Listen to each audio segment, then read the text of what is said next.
Welcome, everybody, to the Sales Unscripted podcast. My name is Brian Neal. And I am Margaret Henny. And you are not smiling today, are you? You're actually very smiley, but you shouldn't be smiling. Why? Oh.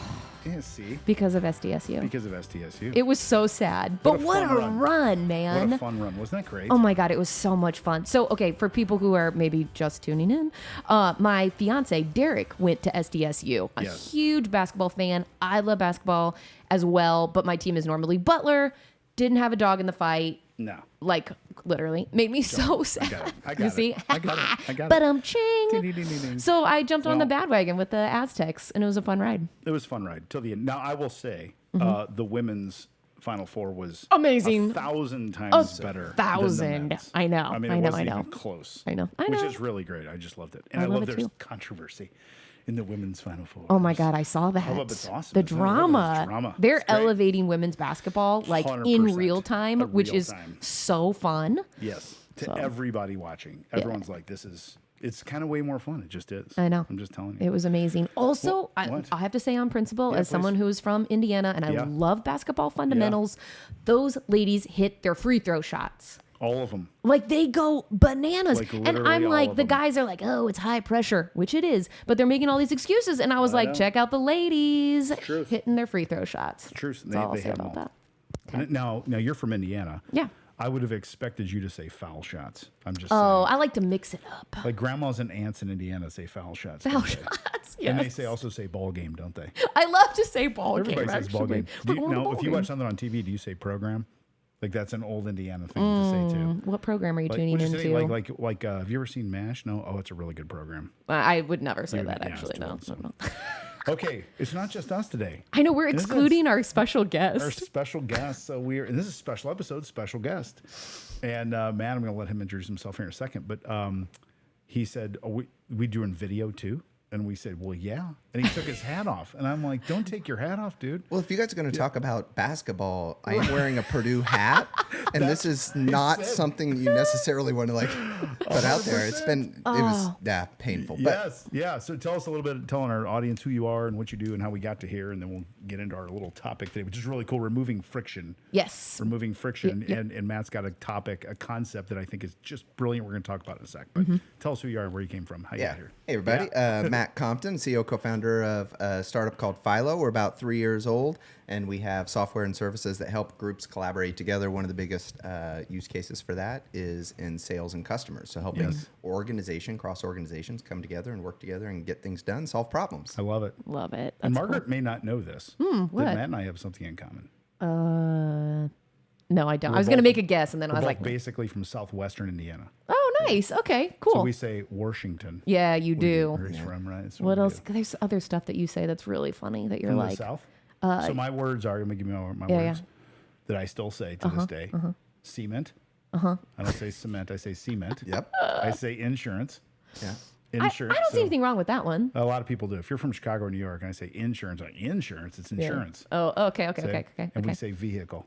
Vehicle would be a word that I would say. I like that. My dad says nice roof.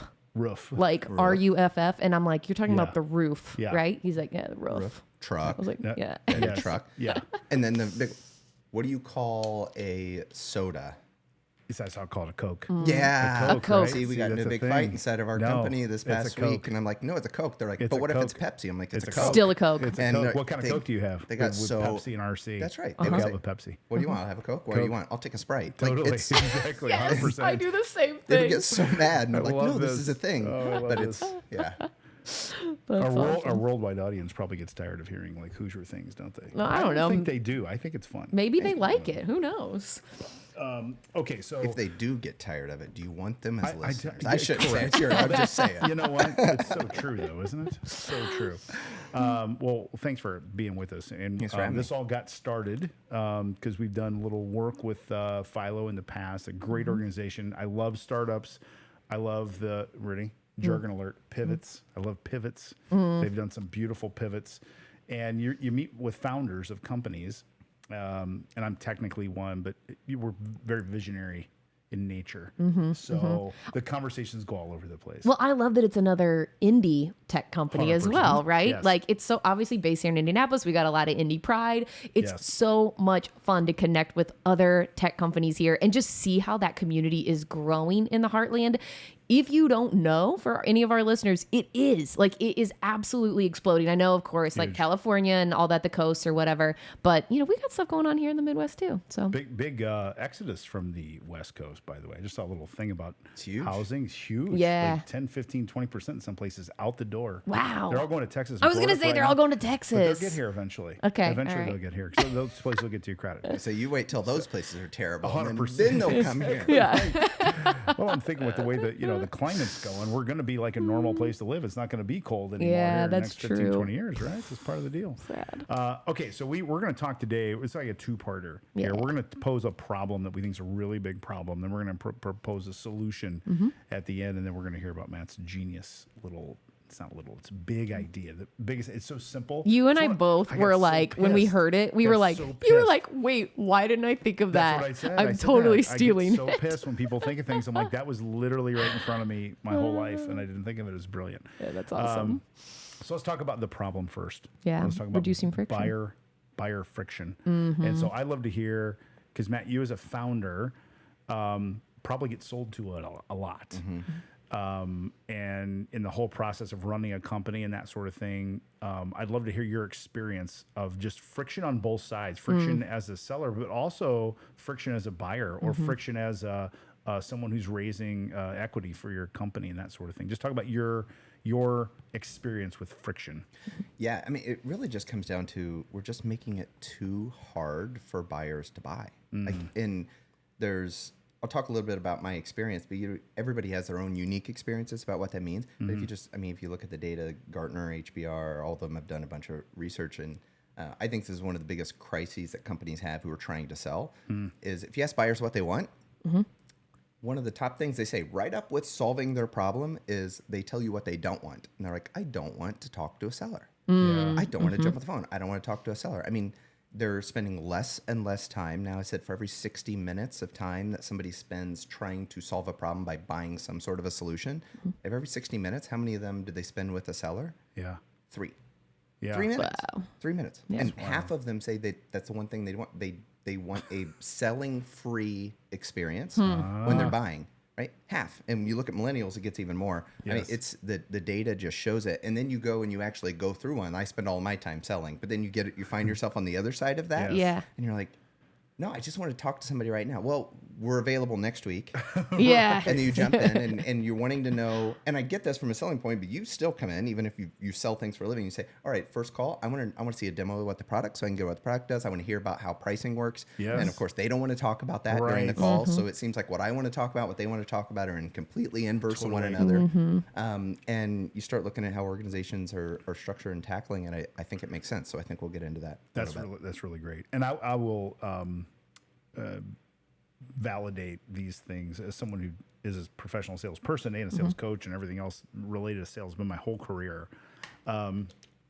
We've been our own worst enemy with this. So we've taught don't talk about pricing till you establish value. Wah, wah, wah. And that was great in 1988. But people don't have time for that, and they'll figure out their own value. I don't need a salesperson to necessarily connect a dot for me. And then now what I love, Gong is a friend of the show, but friend of the show because we use them. Yeah, they're great. Gong? We have used Gong in the past and loved it. They have such good data. Use Gong? And yeah, it's awesome. The data is I forward amazing. to my team all the time. Yeah, their data is just proof pointing things that we're now espousing on the podcast, where they say things like, time to close or interactions between. Time between interactions. Win rates just drop off dramatically. Like you said, can you talk to you tomorrow? No, I can talk to you next week. Your win rate goes in half just by that one move and that sort of thing. Yeah. They also, as an aside, but I think it has something to do with it too. Like when you're talking to someone who's like, hey, I'm not really that jazzed to talk to a salesperson.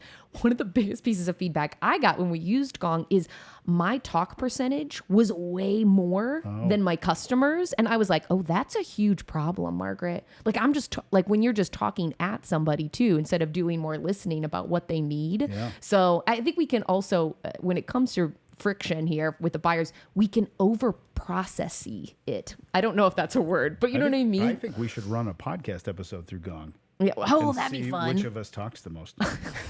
Shit. Okay. So, and I love how, Matt, you're so simple with things. I just love how you position things. So, agree totally. We just make it too hard to buy. Go more specific now. So what are you seeing in terms of like specific problems? Use one example of, can I talk to you and see a demo tomorrow? And the SDR says, no, my next available appointment is next Tuesday. What are some other specific examples that our listeners may be either having or be a part of? They may be doing these things, like committing these sins, like, oh my gosh, I do that, whoopsie daisy. Yeah. Yeah, well, it comes down to what job. There's different ones, but buyers have jobs, right? And we'll get into this a little bit when we talk about the solutions, but they have jobs that they're trying to do. And there's 7 of them that sits there, and depending on which job they're trying to get into, there's different things you can do wrong. So even an example, like a good example of a product that we just bought, I knew exactly what the product did, wanted to use it, understood. It's a little more technical, so understood I need to be able to talk to somebody, fill out a form, and they immediately got me on the phone, which is great. But then I'm talking to an SDR, and their entire job is to just qualify me, right? Yes. And I'm like, here's exactly what I'm trying to do. Yeah. I'm a computer engineer by trade. I know how your product works. Here's how I'm going to integrate it. Can I just get that? This. Okay, great. I'm going to set up a call for you and the sales rep, and that'll take place 4 days from now. They have availability. I'm like, okay, great. So that was I got through the qualification step, which is their step. I'm getting through their step.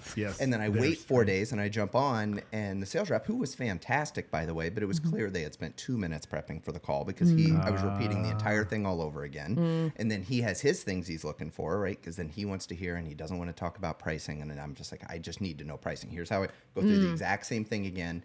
So very good for him, very quick sales cycle because I knew exactly what I wanted. We got the pricing done, we signed it. And then 2 weeks later, there's an implementation call, and I jump on, and there's 8 people on the call. They were all very nice people. Didn't do a very good job of introducing what the roles were in each one of the roles. So they said, oh, it's all on a slide, and they put it up there. They went through their entire spiel, and they said, great, what do you want to do?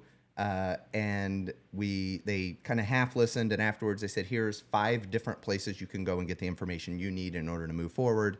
And it was just, so it's like every single time you have a little bit of momentum that happens over a call, and then bam, like you hit the next step, and it stops, and then you get through all that, and then bam.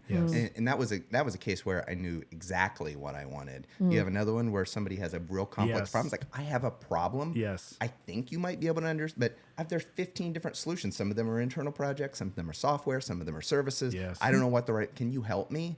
And then you're going through that, and it's a mess. It's tedious. I've never heard it that clearly before. Because it's totally what's going on. And then, so let me ask you this. And you can be both and, or both of you, I guess. Okay. You're allowed to answer too, Margaret. Thank you. Now, I made you feel bad. I said we're going to run one of our things through Gong. Now you're scared to talk. See? I am. I know. I'm sitting here quiet as a mouse for the first time. Don't go dark. Okay, I'm still here. It's a group exercise. You can go it the other way. It's like, this is the time to get all of your talking out because this one's not going through Gong. So 100%. Is, do you think that's a system or a process problem, or a skill problem, or both? I think it's all system and process, and it's nobody's fault, by the way. It's just the fact that all of these groups, and I mean, look at it this way: there's an entire discipline of people. There's a team. There's a label of group of people who wake up every morning, go to bed every single night, obsessing over how do they help sellers sell better, right? But that's how do you help sellers sell better, right? It's called sales enablement. And I mean, don't get me wrong, these are people doing God's work. Like they're incredible. Companies need to invest more in it. They make such an impact across an organization. It's just them and everybody else in the organization is coming at it from what does the seller need, what tools, what information, what processes to sell better, to qualify better. But there's nobody whose job it is to say, how do we enable the buyer? How do we help the buyer buy? How do we make it as easy as possible for them to get their jobs done? And I get pushback on this sometimes. They're like, well, no, it's not. you can't say it's nobody's job. It's everybody's job. It's a CEO's job. It's a CMO's job. It's CRO. It's reps. It's management. But if it's everybody's job, it's nobody's job, right? That's there's so true. nobody who wakes up every morning and goes to bed every night obsessing at it from the buyer side. Yeah. And think about what are every one of those steps and how do we make it easier for them to get to the right solution to the problem, whether it's your solution or somebody else's. Amen. How do you make that as easy as possible? So I think it really just comes down to that. It's like there's nobody looking at it from that perspective, which then naturally takes you in one direction. 100%. That phrase of buyer enablement was like, I heard you say this before, and it was like this light bulb moment where I was like, holy shit, right. You're exactly right. How have we not been thinking about this? And it's because, and this is just humanity in general, right? We're trying to solve what do we need, right? As salespeople, what do I need to make my life better and easier? Ultimately, if we zoom out and look at it from the big picture, if we can get buyers buying as easily as possible, that makes everything better for my whole organization and my team. But it's just become like we've put these blinders on when it comes to processes. And I totally believe that there are some that need to be in place. I know why they're there, but we over processy our lives to death. And it's like, if I have to look at one more SOP, and go through like pages and pages and pages of an SOP, but for a standard operating procedure, but nothing about what are we doing for the buyer to make that the best, most tailored, easiest experience. And like, how hard of a thing is that, right? Like, how hard do we need to make it to let people give them our money, right? Like, that's it. Yeah. And I don't know, I was looking at my notes. This is so great that this comes full circle. So I worked with a billboard company for 7 years up in northern Indiana. Old man alert. I mean, old white man alert. I'm so sorry. Day. Bad suit, right? Guy that like puts his last cigarette up before he goes into the sales call. Right? That was you? It wasn't me. Yeah. No. I was the trainer. I was the coach. I was trying to pull him into the 1980s from the 60s. But their president, his name is Chris. We call him Padge. It's his nickname. He's retired now. They sold their company. Big exit. It was good. Anyway, he said to me, I was looking to see if I keep all my notes. I think it's over my old iPad over there. He said, you know what, Bryan? We just need to figure out how to be easy to buy and easy to sell. And I'm like, whoa, Padge, that's really good. Now, he wasn't anywhere close to getting the buyer enablement and the functional side of that, but it's like, it's so true, isn't it? We just get in the way. Now, let me ask you this on the problem setup. So, I think we all agree. Yeah. For sure. And I think we're our own worst enemy. I'm glad you said, Matt, too, it's no one's fault. I think sometimes this can come across like we're blaming the SDR. They're just doing what we told them to do, right? Get as many appointments set as you can. And when you do that, you fill the calendar up with a bunch of muck. Yeah. And there's no room till Tuesday. And then afterwards, you have somebody say, well, why'd you spend so much time with things that weren't qualified? Okay, great. Now I need to be able to qualify better. So again, it's just all natural progression. It is, yes. And then the ability to then like put ego aside and say, okay, that's a really tough thing to do. And we have built this machine. Once we start getting away from seller enablement to buyer enablement, everyone in the sales enablement world, that's like you said, doing God's work in enormous goes, oh, wait, whoa, hang on a second. So that's an interesting little, I wonder if we'll get resistance because of that. We talk about mindset a lot, right? And like, I think this is a good time to bring up sort of an